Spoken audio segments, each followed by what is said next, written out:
Alright, here we go. Some Big Bus barbecue.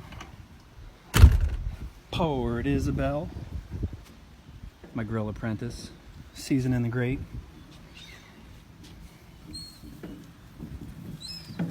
Just use some of the leftover fat trimmings from the tri-tip.